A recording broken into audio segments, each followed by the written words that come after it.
Hello there, Seraphim17 once again, introducing you to my Max Payne 3 hardcore difficulty video walkthrough. This is chapter 2 and nothing but the second best. So as soon as you hop out of the window, you have, I think it's 7 guys to shoot in slow motion.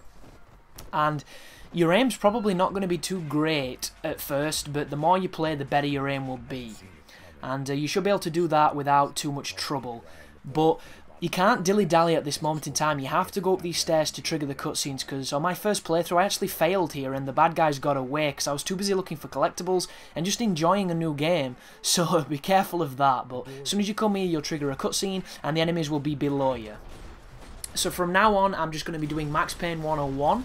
So just watch what I do, you know, use your own strategies and use some of mine if they help, and hopefully you should be able to get through. But I really need to talk strategy on this game because there's a lot that I need to say, and these videos aren't actually too long because the game's pretty short outside of cutscenes. But the first must know is when you shoot people, hit markers will appear on them, and when the hit marker turns into a cross, that means you've killed them. So when you're shooting at a guy, as soon as you see that cross pop up, it means he's dead. And in those slow motion moments, it's going to save you from wasting a ton of ammo on, you know, a dude that's already dead. So the next thing you want is, there is a function in the menus to make the painkillers highlighted, but they're not that highlighted because this game is detailed and the lights are very stroboscopic and it's all, you know, pretty interesting looking, so they can be hidden quite well on counters and under desks and things. So the first thing you want to do is you want to explore and try and find as many as you can, because I've noticed on this game that the adaptive difficulty that they say the game has is extremely strict on painkillers.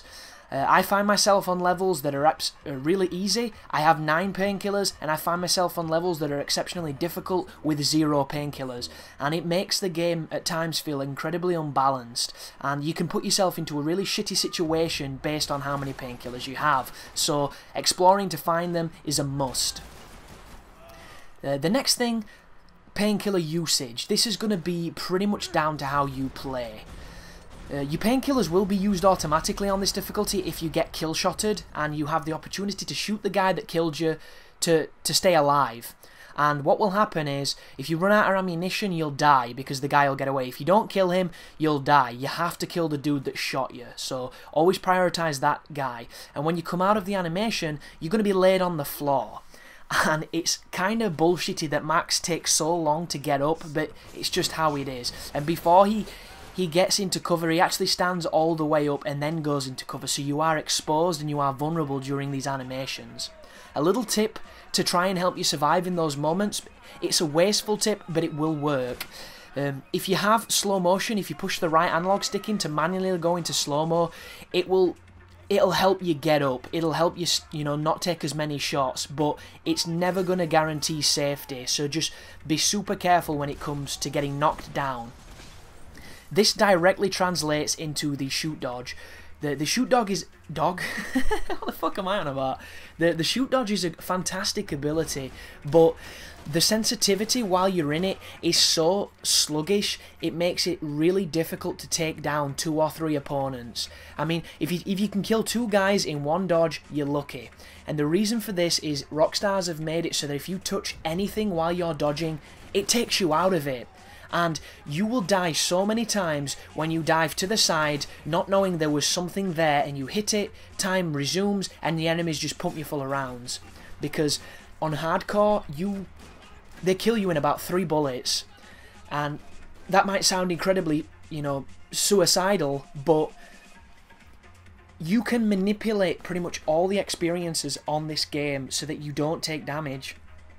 You have to be accurate, you have to have a good understanding, and you have to use your bullet time really well. And it's going to be a culmination of your experience with the game and your ability to react to situations. Like right now, do you see that? I got shot once and it did all that damage. I did that entire sequence without being shot because I was intelligently using cover, but he shot me. And I asked myself, when I watched it back, what did I do wrong? And I know exactly what went wrong. And it's one of my biggest gripes with this game. The game is essentially a cover-based shooter because of how much damage Max takes and how they've manipulated it so that you can't dive around like you used to.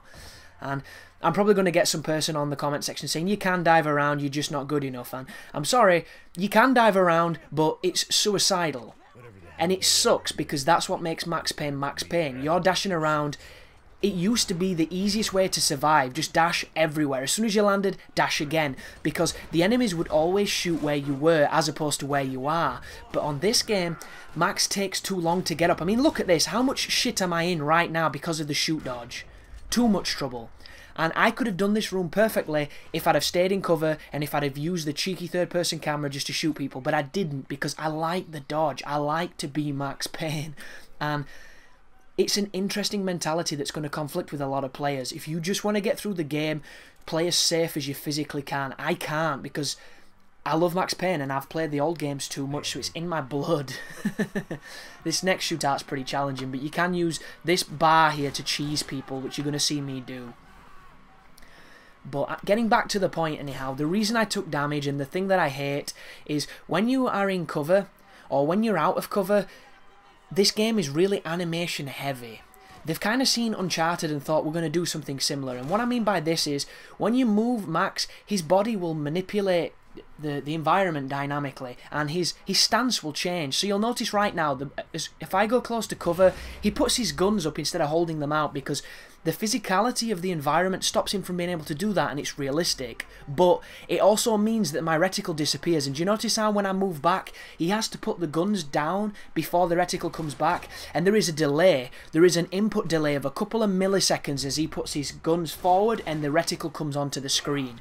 It's the same delay from when you come out of cover to the reticle appearing, because your reticle is only visible when both of your guns are out of cover.